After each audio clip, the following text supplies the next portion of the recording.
Hello everyone, it's Steve with Aptera Owners Club.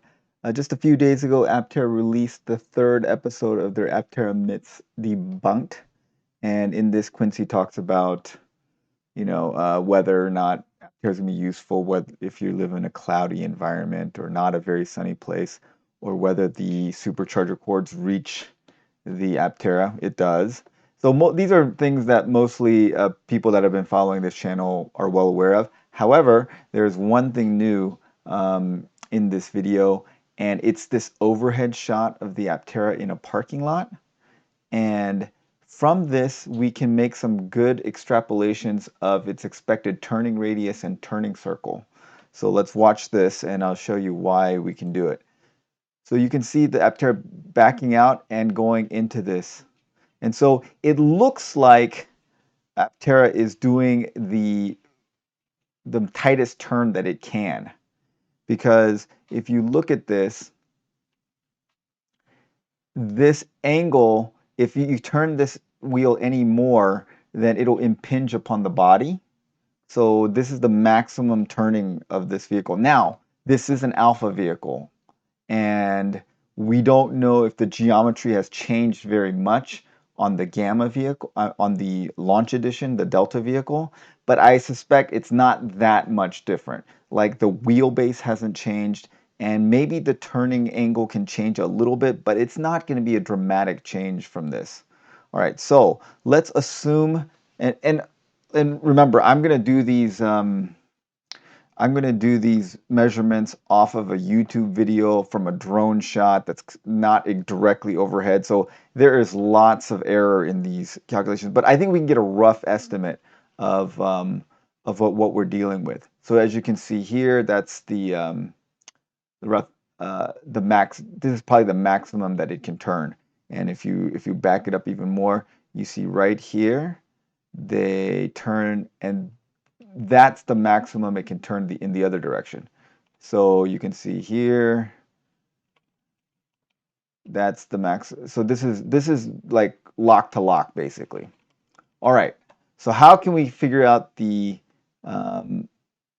turning radius from this? All right. So the way that this works is this is the center of the turning radius, and the curb to curb is like where the edge of the wheel hits the curb. Now with Aptera, it has wheel covers, so the wheel covers are even wider, so that's going to add a few more inches. And what you do is you figure out this length right here. This is the wheelbase, and that becomes the opposite side of a right triangle. So this is a right triangle. And so if you want what you want to find out is the hypotenuse right here. And to figure out the hypotenuse, you need sine, because sine is opposite over hypotenuse. So the formula is basically wheelbase divided by the sine of the turn angle. Okay, so you get the wheelbase times the sine of the turn angle, and then you add half the tire width, right here. Now for the Aptera, you're going to have to add half the the wheel pants width. And let's just make the assumption that the wheel covers are about 1.5 feet wide.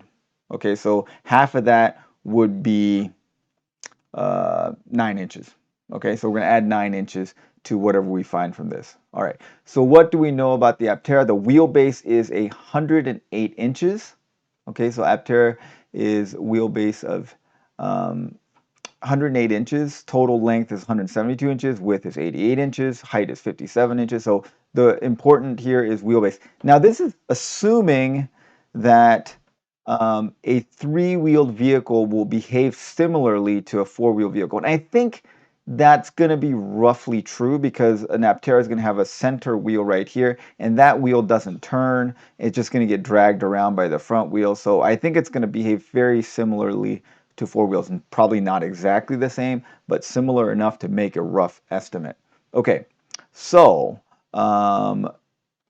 if you look at this, I measured the angle. So I picked this, which was the most directly overhead angle I could find, and I made a line down here, and then I made a line approximating the angle of the wheels.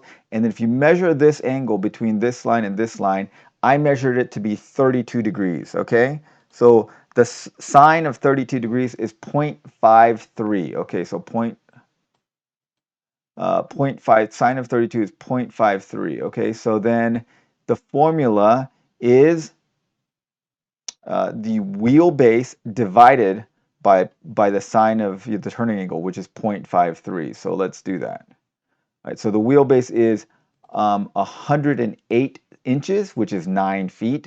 So we'll say 9 feet divided by 0.53.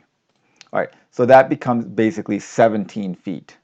And then 17 feet, we're going to add 9 inches to it. So that is going to be 17 feet and 9 inches. So let's just say it's 18 feet.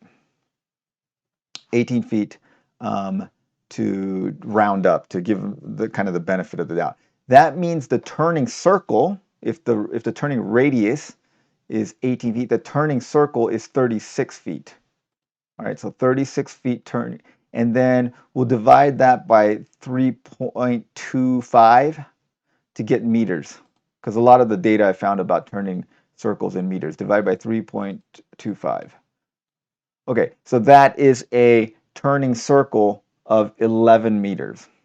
Okay, so by calculations, it should have a turning circle of 11 meters. Now remember that. The other way you can do it is I actually measured, like this is when this outer tire is perpendicular to the turning, like if it's going to make a turning circle, it's going to be like this.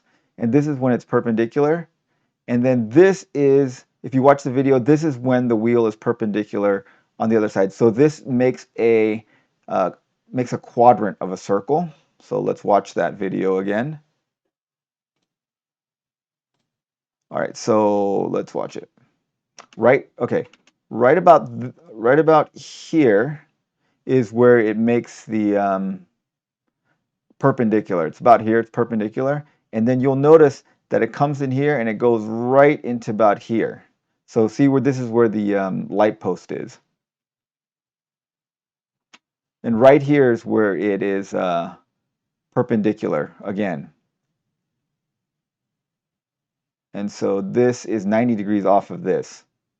So it ends about here. So if I went back to Photoshop and I said, oh, okay, it's right about here. It's about a third of the way into this parking space.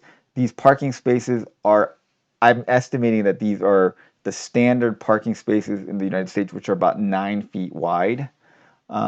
If they are 9 feet wide, if you do the measurements and you measure this in Photoshop and then measure this and cross multiply, you get that this is about 25 feet.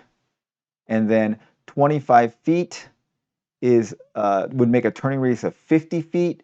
And if you divide that by 3.25, that gives you about 15 meters. 15 meters. So in this video, they're showing this thing having a turning circle of about 15 meters, a little under 15 meters.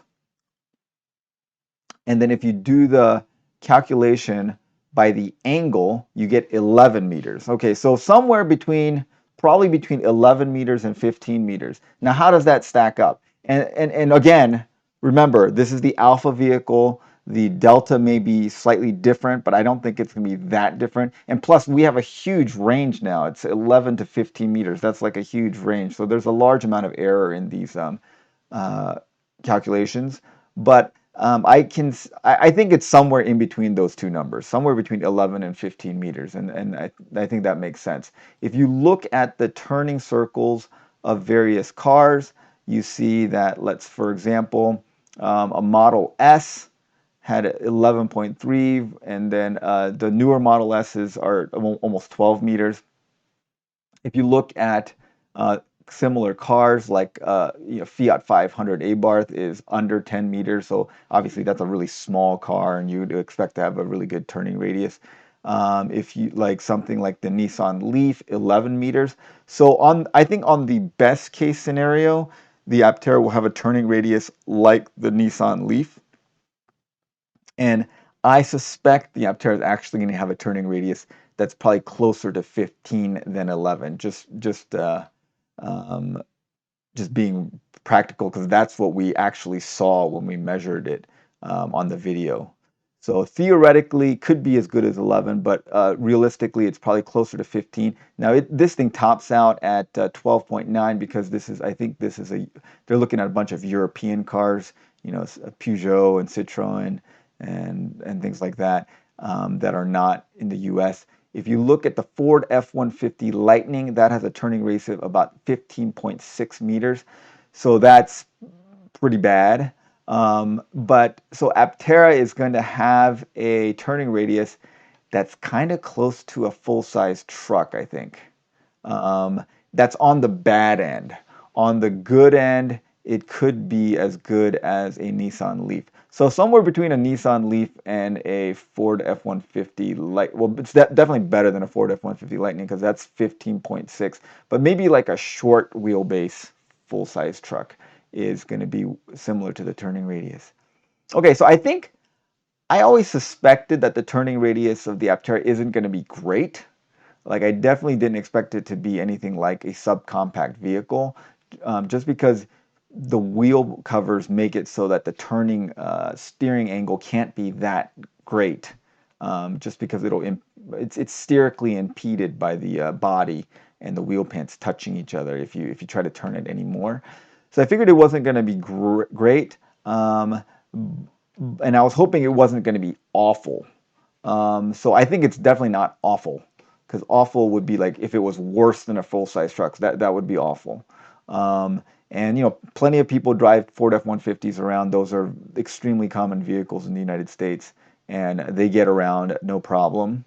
Um, but you know, I don't think the Aptera you're going to be able to do like a 1-point UE on a single lane, like a neighborhood street.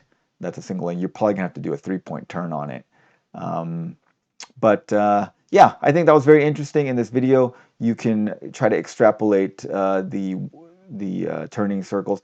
Why don't you guys do your own measurements and tell me what you guys think?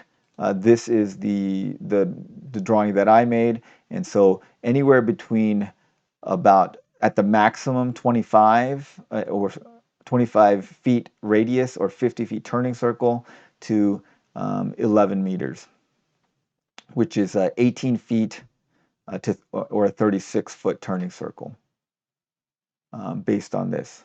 So you guys can screenshot this and do your own measurements. Let me know what you guys find in the comments below.